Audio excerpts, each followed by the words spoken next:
So hello fellow humans and welcome to the Madhouse. I'm Josh and today I want to do my massive winter book haul.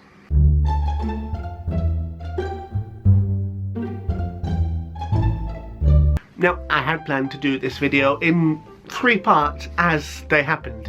There was going to be 1 part for Christmas, 1 for my birthday and 1 for a general winter book haul because there were January sales and things where I bought books myself. But time went by and that just didn't happen. I was busy, I was ill, I was depressed, there were a whole bunch of reasons for it and none of them good, not that important. Speaking of things that aren't that important and trivial, I cut my hair, you've noticed. It looks a bit weird now, I know. Even now this may still be split into 3 parts, hopefully 2, but there are a lot of them. 1 for non-fiction and for fiction books in another language that I have to study and treat as though it's a non-fiction book because it's easier in my brain to compartmentalise that way.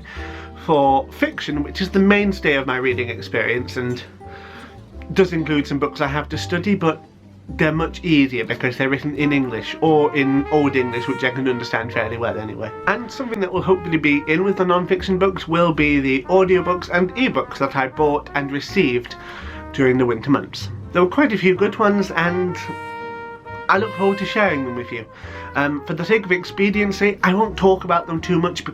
I'd like to have done something a bit more artsy because I've been practicing my stop motion, but I'm not quite ready to share that yet. On to what I wanted to say, because I've witted a lot already for a few minutes without even getting to the books.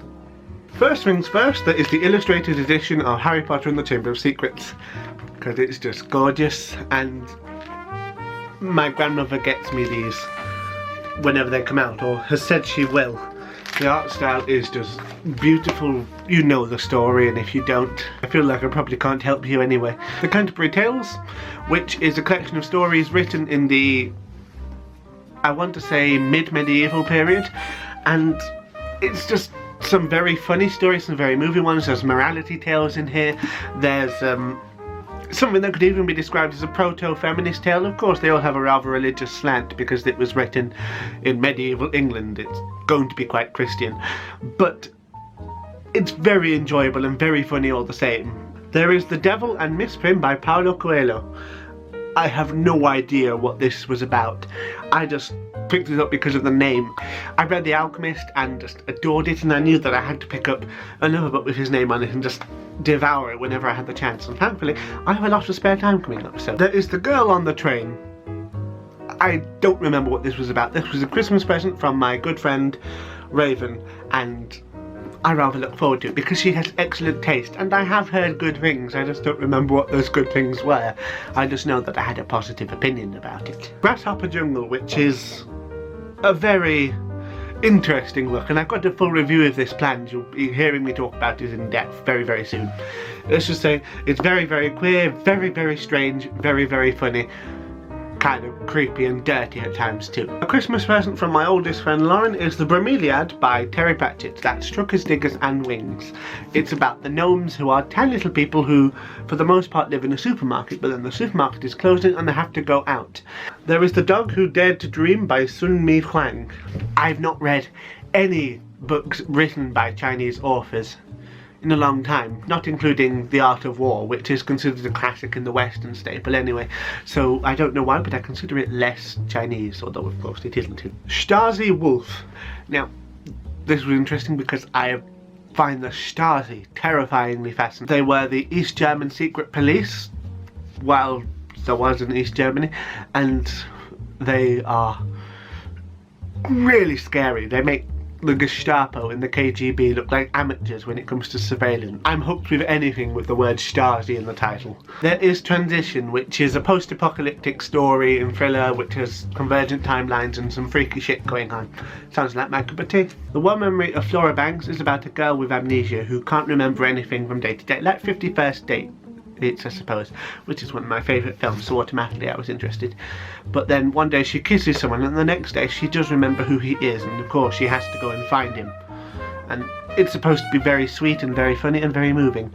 And amnesia is something that has fascinated me for a long time. Dorothy Must Die appealed to me because it seemed to take the threads of Wicked and take them to the logical extreme, where, if I remember correctly, Glinda is really the evil behind everything, trying to take control, and that sounds fantastic to me. I had to pick up Railhead by Philip Reeve because I just love his other series, the Mortal Engines Quartet, and of course the Fever Crumb books as well as the prequels. They were fun, and this just sounds interesting. It's sci-fi, it involves trains that cross star systems.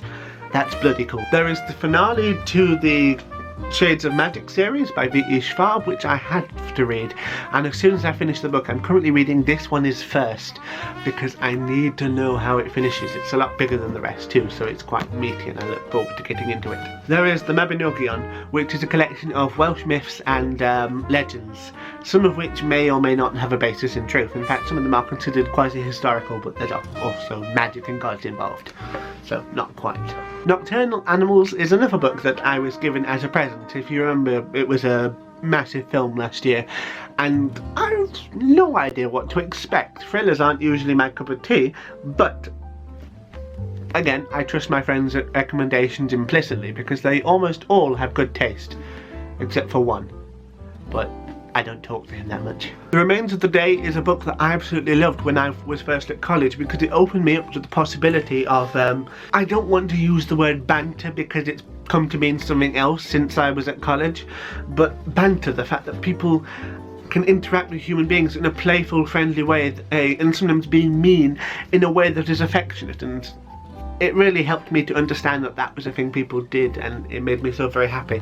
And then I lost my copy and I had to replace it. The Humans is a book I was given by my parents, and I have to say, this sounds quite ideal. It seems to be about someone who disassociates and eats from the world in a depressing kind of way, and is trying to figure out what it is that made him fall in love with the world to begin with, aside from his dog, who is the only one who seems to feel anything for at the moment.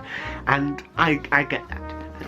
It sounds like something that would be very potent to me, though I do love things other than my dog. Like cheese, for example.